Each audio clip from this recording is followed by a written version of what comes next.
I came in April of 1963, the same year that JFK was killed.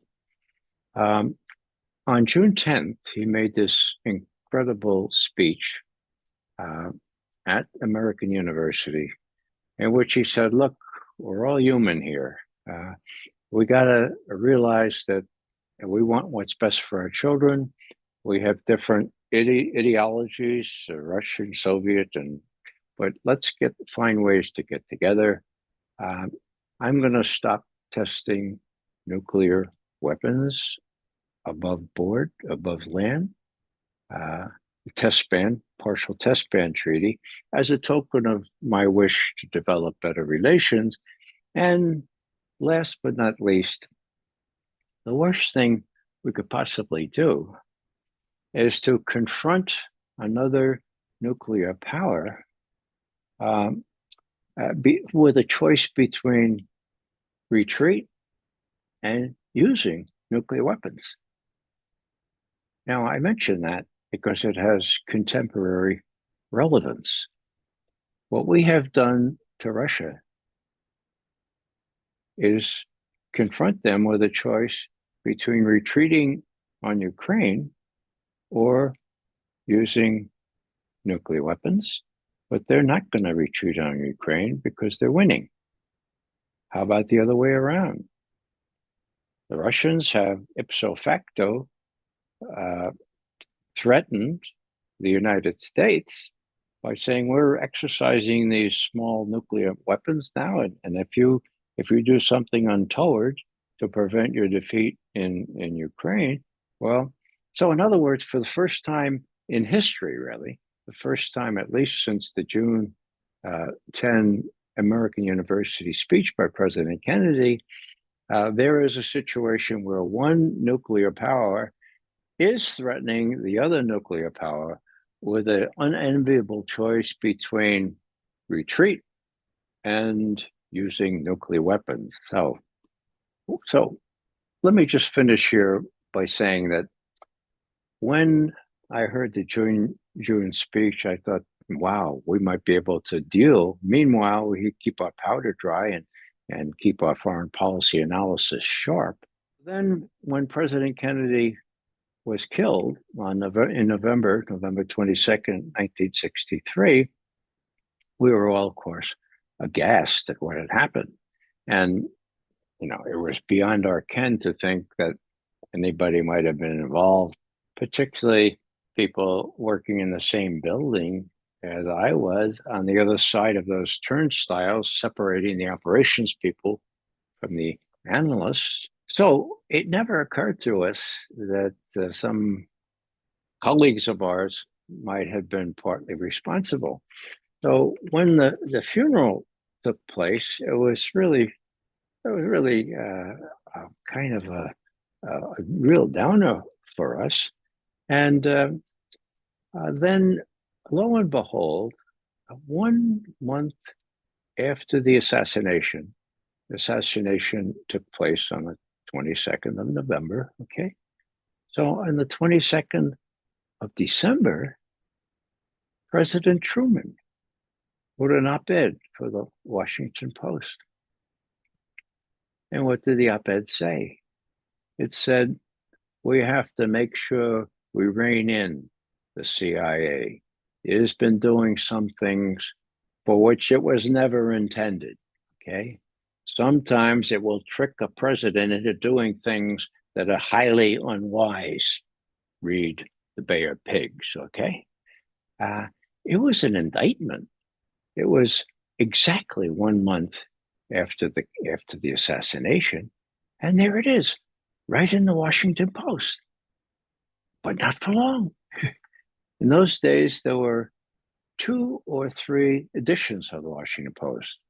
I was living there. I'd get one, the home edition, and then anyhow, it disappeared from the later editions. It was not picked up by any media. The only other newspaper that produced it was the Independence, whatever it was out there in Missouri, where Truman had gone to, of course, where he lived. So, what does that tell you? Whoa, that tells you that the deep state really has the Washington Post, New York Times, and the rest of them, even as early as 1963, well in check. Okay.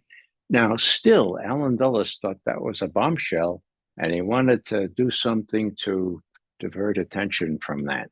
So, what did he do? He made up a pretext to go make a speech in Kansas City, Missouri. Okay. So he gives a speech, and then he calls up President Truman. I'd like to come see you, President Truman, former President Truman. And Truman says, all right, okay. So he comes to see Truman, and they talk about all this stuff. And he says to Truman, you didn't really mean what you said in that op-ed there on December 22nd, 1963, did you? Truman said, of course I did. My intelligence advisor, Admiral Sowers, is right there with me. We composed that thing ourselves. We meant every word of it. Well, what happens after that? Alan Dulles, not getting the answer that he wanted, fabricates an answer, dictates a memcon, so a memorandum of conversation, to one of his earliest lieutenants there at the CIA. I'll remember his name as the second. He was a chief lawyer, general counsel, and he said, look, Truman has disavowed that op-ed. Larry Houston is the fellow's name. He worked for the CIA for the first 35 years, okay, from its inception. I knew of him. So, Larry, this is what President Truman said. He said, "No, that was not what I really meant, and I disavowed all that stuff." Okay, so what's the purpose of that? Well, you put that in the files, right? You put that in the records, and when Truman dies, you know, you're living pretty, right? That was the purpose of all that. A month after that, after Dulles dictated this MEMCON, Truman gives a interview to Look magazine. Okay, Look magazine said, "My God, that was a really eye-opening op-ed you had in the Washington Post. You still believe that?" Truman said, "Of course I believe it, and it's very important.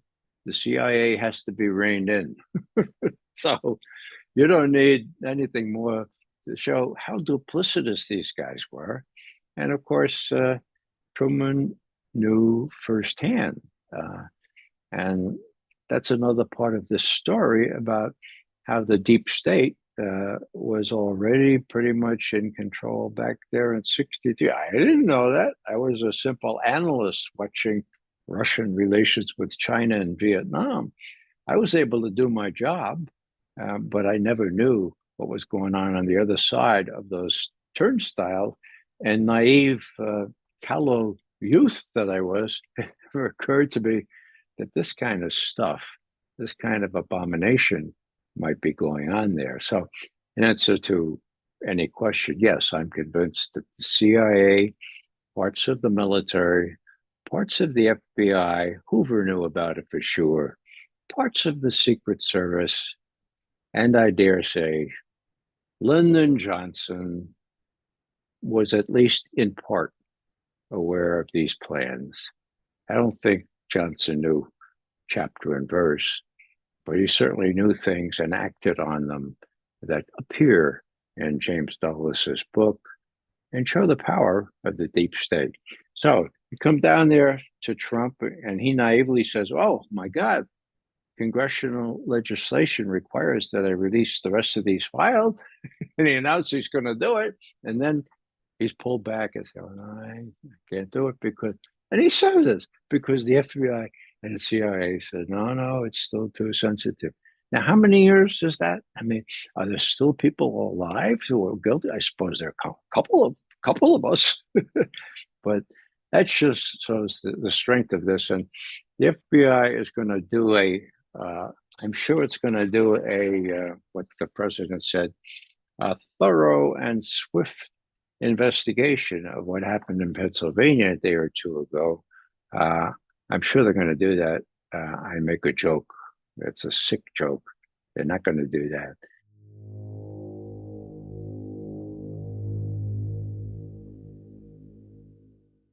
Brass Check TV, free to you, not free to us.